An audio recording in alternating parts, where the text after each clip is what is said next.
the goal is ultimately not to eliminate meetings, although we could eliminate some, but ultimately the goal is to eliminate bad meetings. That's really the hope, because eliminating meetings eliminates connection, and that would be highly problematic.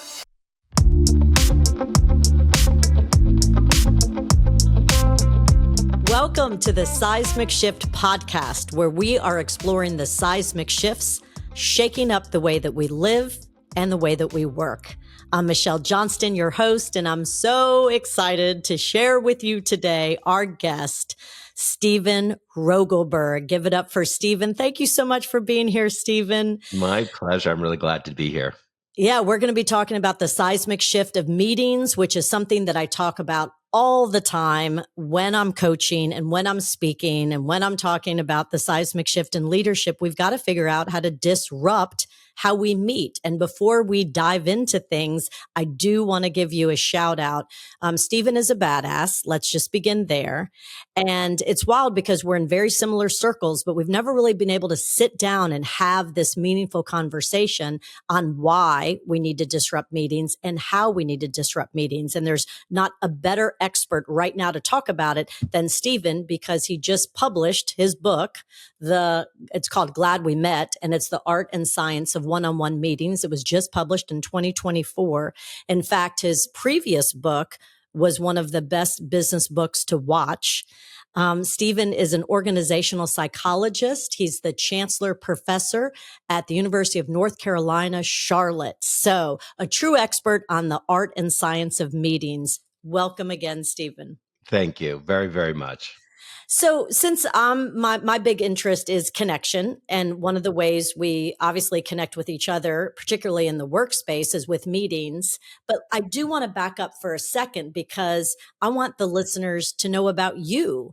And I would love for you to share, what is your story? How did you get into this topic? How did you get into become an organizational psychologist? What's your story? Oh, gosh. My story is not all that exciting. It doesn't reflect all that well on me. But so I'll take the first part, the organizational psychologist, and then I'll tell you about why I chose meetings.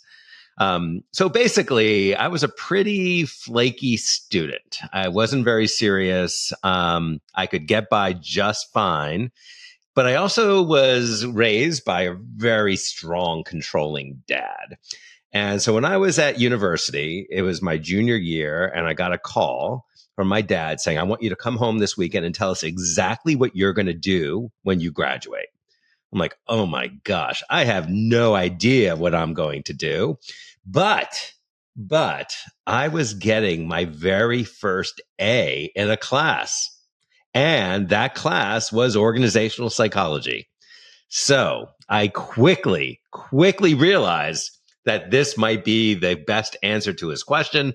So I went home and I said, I'm going to be an organizational psychologist. I didn't really have much of a clue what that meant, but it gave me a little bit of peace at home. And that's what I craved at 20 years old. So that was kind of the org psych path. The meetings path, I'd like to say that, as a little boy, I always dreamed about solving the meetings problem, and my life was focused and dedicated to it. But it was a little bit more opportunistic. Basically, it was probably over 20 years ago, and just hearing people's stories around misery of meetings at work, and returning home after a day full of meetings and not having a sense of accomplishment. And it was that which really motivated me to want to study this topic. The fear that you have millions and millions of people wallowing at work in meetings because that's what was expected of them, and yet not having that sense of accomplishment. I actually saw it as a different type of a pandemic of sorts, right? A pandemic where, that could be psychologically destructive. This idea of people working and not having that sense of accomplishment. So that's what brought me to the topic. And I was probably the first one to actually start studying meetings. It was one of these topics that just everyone was aware of, but there wasn't really research being done. So I was super excited to get into it and try to find evidence-based solutions to this very practical problem. Oh, that's fantastic. Thank you for sharing the story. I love the story about your father as a controlling father who needed to know that day what you were going to do with your life. And you were getting an A in organizational psychology. And look at how that turned out. Beautiful. It's interesting because so much of my work, the Seismic Shift in Leadership, the first book that I wrote, and the only book until I'm writing the book with Marshall, was about the shift from command and control, that we have got to get out of that transactional, telling, commanding type of leader and to move one towards a connection model of leadership. And I think meetings give us an opportunity, keyword, to connect on a more meaningful level. However, so many leaders that I know still are just kind of by default walking into the conference room. They have an agenda. They go through the agenda. They talk most of the time. And then they ask, are there any questions? Nobody asks any questions and they adjourn. And so can you tell us about what your vision is for an ideal meeting, what it looks like, what it sounds like, what it feels like? Sure. So first, let me address the initial comment you made about connection. And it's really interesting because while we complain about meetings for good reasons, a world without meetings is much more problematic. Meetings are an evolution. They are an evolution from the command and control systems of the Industrial Revolution, right? Meetings are the mechanism for employee voice, empowerment, involvement. It's where coordination, consensus decision-making, communication take place. So the goal is ultimately not to eliminate meetings, although we could eliminate some, but ultimately the goal is to eliminate bad meetings. That's really the hope, because eliminating meetings eliminates connection, and that would be highly problematic.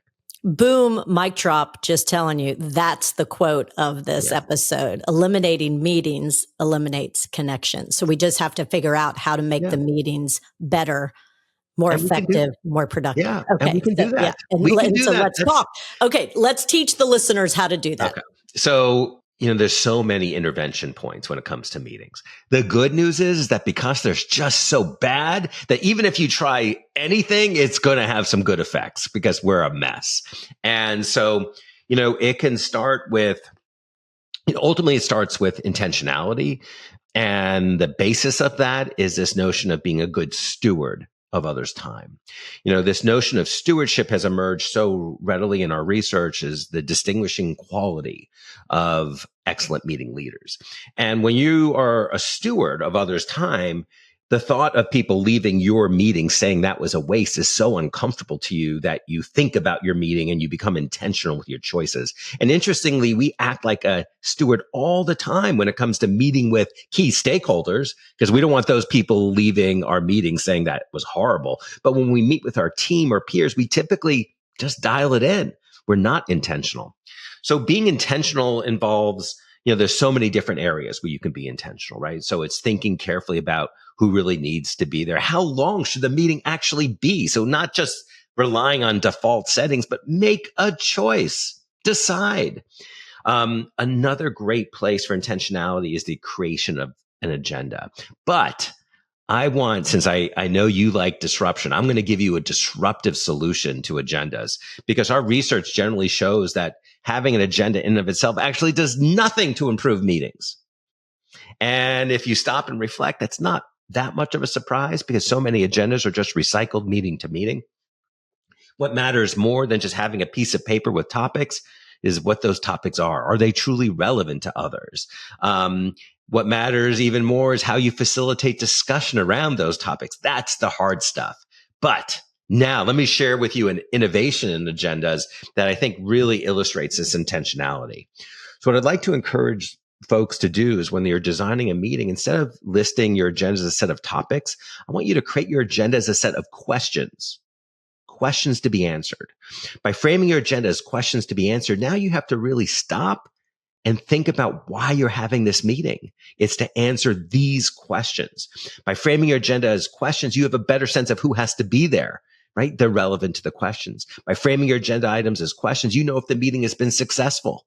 The questions have been answered. By framing your agenda as questions, it creates an engaging challenge that brings people in because we love answering questions. And Michelle, if you just can't think of any questions, what does that likely mean? You shouldn't have a meeting. Bingo. So basically when you start thinking more strategically, you structure your meeting with these questions, you have a better sense of who has to be there. You make a choice of how much time the meeting should take based on what has to be accomplished. You go into that meeting and you facilitate because that's your fundamental role as a leader. In fact, our data suggests that the more you speak as a leader, the lower the ratings of effectiveness of the meeting. So speak less, listen more, facilitate, bring out voices. And I'll say one last thing, because obviously we could talk for hours and hours about improving meetings. And, that's what I try to communicate in my book is this set of practices to consider. But let me share this too, to kind of wrap up this little package. Meetings need an ending. Now, I know meetings end, but that's not the same thing as an ending. And basically what the best practice is that within a few minutes left, you stop, hard stop. And in those few minutes, you talk about what was decided and who are the directly responsible individuals. You identify those things that still have yet to be decided. That will be the next meeting. And these things are documented. Now, the documentation is actually less for the people in the meeting because they were there. It's for the people who did not attend the meeting. So this gives them that sense of respect, right? It helps to address FOMO issues, and it increases the chances of what happens in the meeting or what it was decided at the meeting actually happening. I love everything that you just said, Stephen. What's cool, do you remember in the New York Times, there was a column, I don't know if it's still there, it was called The Corner Office. I would get the New York Times on Sunday delivered to my house, and I would read The Corner Office. And I still have this article cut out, and it was, what is one of the best practices of meeting management? And it said to end the meeting by asking, who is going to do what by when?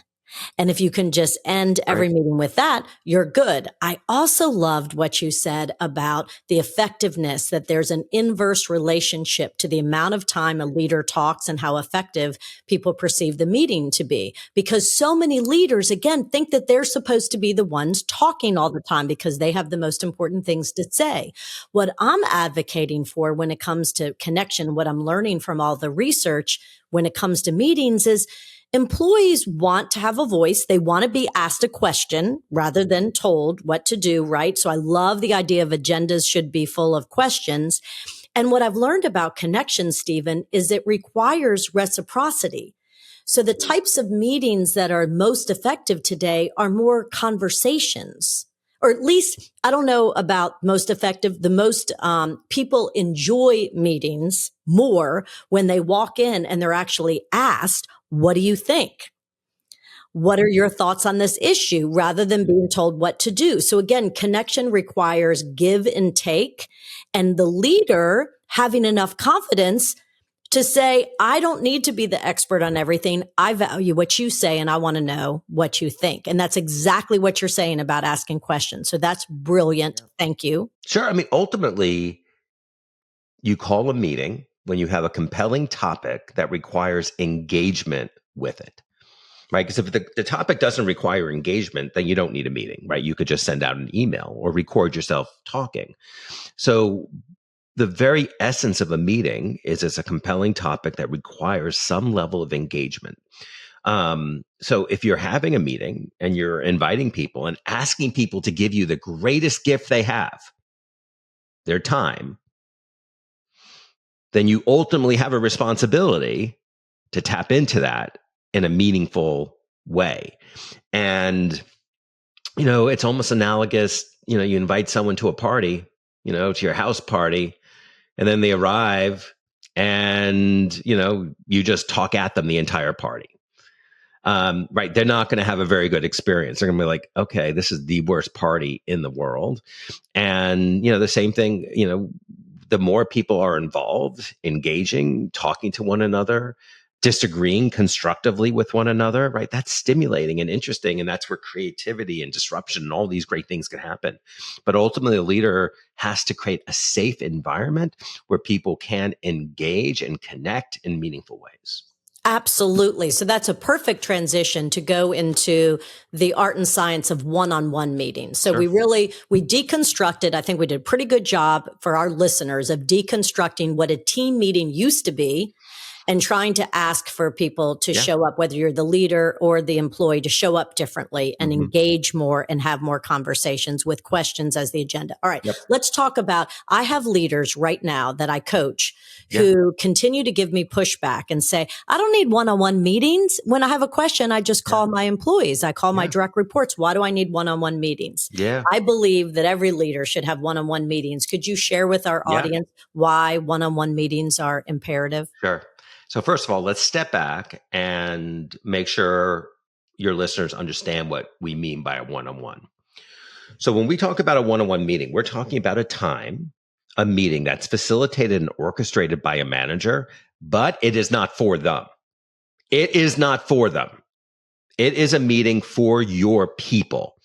It is a meeting for your people to share what is on their minds, their concerns, their needs, their hopes, their aspirations, their dreams, their problems. It's your opportunity to truly see your people. So it is the essence of connection, of meaningful connection, the heart of it. It is the one meeting that should never be an email. It is the one thing that almost all of us as humans are craving, right? The pandemic, we didn't really miss going into work per se. What we missed was connection, genuine connection. So these one-on-ones are the opportunity for a manager to truly engage with their people in a meaningful way to best support them, help them, and develop the relationship. And it truly matters. The research is highly compelling. Those employees who are experiencing one-on-one meetings are more engaged. They're more productive. Teams are better coordinated. Teams are more productive. We've all heard the adage that people don't leave bad jobs, they leave bad bosses. One-on-one's your opportunity to prove you're not a bad boss.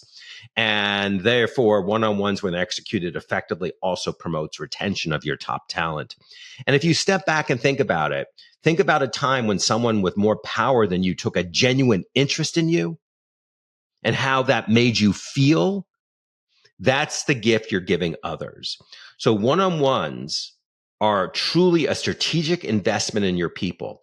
And yes, it takes time, but it makes so much more time.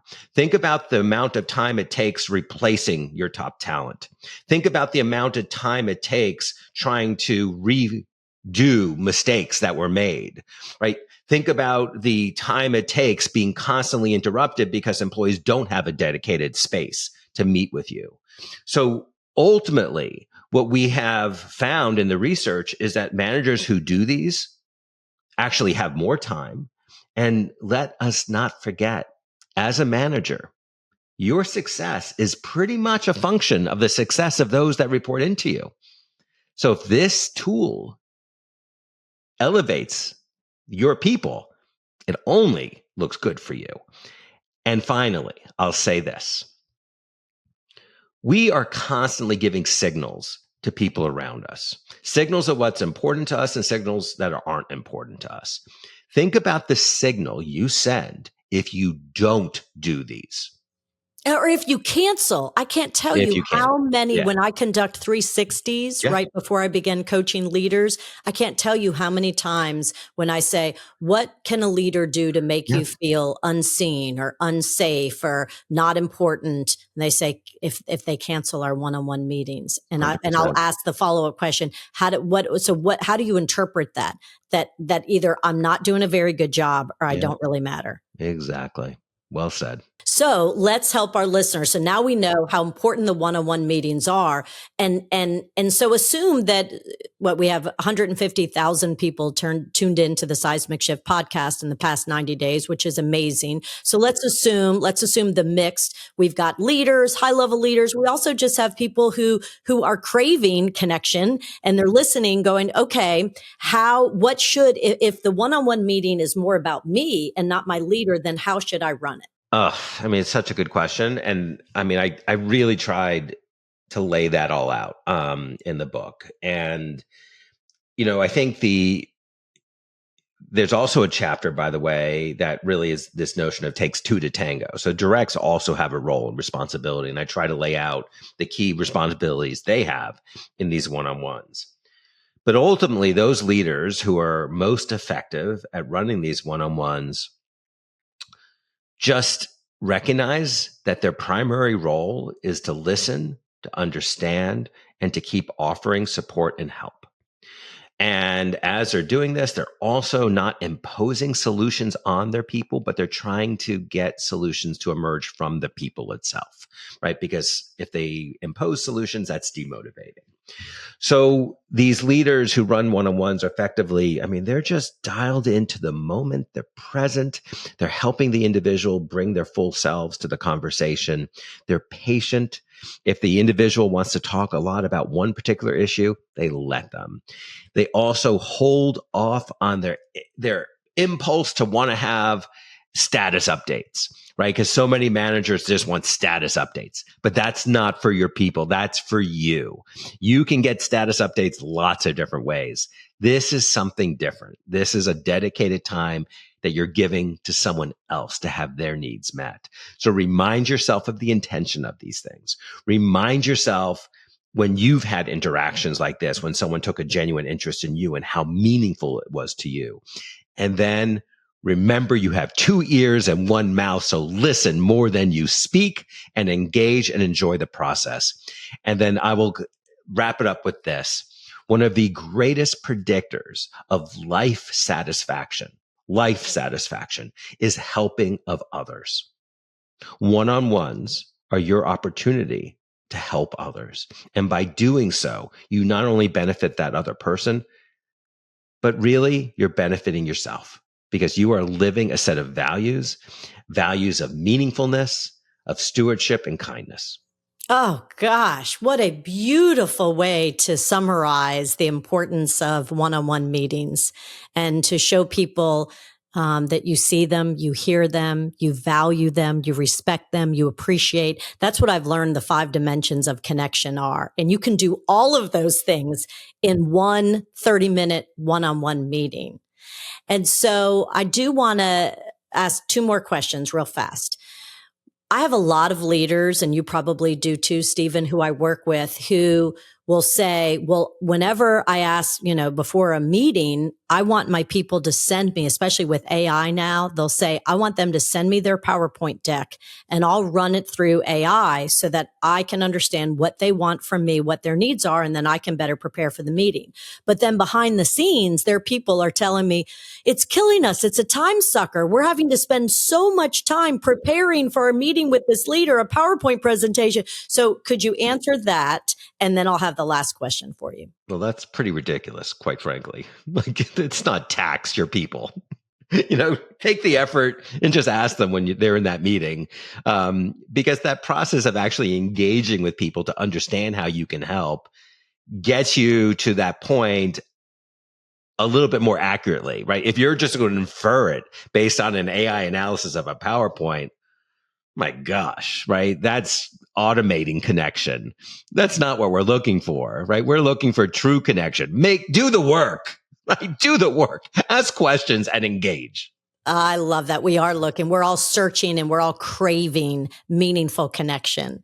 So to wrap up this beautiful episode on the importance of meetings and why it's a seismic shift and how we need to disrupt, and you gave our listeners excellent advice for how to do it and how to do it differently. Now, for the next guest of the Seismic Shift podcast, you can ask any question of the next guest. It can be on what seismic shifts are happening. It can be on connection. It can be on meetings, whatever you want, Stephen. What is one question that you think I should ask our next guest on the Seismic Shift podcast? Oh, dear. That's a tough one. I have no idea who your next guest is. So I will just say that the question that I will ask will be some very generic question, such as, how do you get there from here? I love it. I'll begin my next episode with, and now from Stephen Rogelberg, how do you get there from here? Such an existential question. I love it. I love the research that you're doing. I love how it absolutely relates to everything I'm doing, of course, on connection and why we need to show up as better listeners and engage more. We're all desiring meaningful connection. And thank you for the work that you're doing disrupting meetings, Stephen. Thank you. Oh, thank you. And thank you for being such a great steward of my time. And thank you for providing a great forum to get the science out there. So yeah, I really appreciate your hard work and the great reach that you have. Oh, and I'm going to follow up for sure. We definitely speak the same language and we have the same mission. Thank you and have a beautiful afternoon. My pleasure.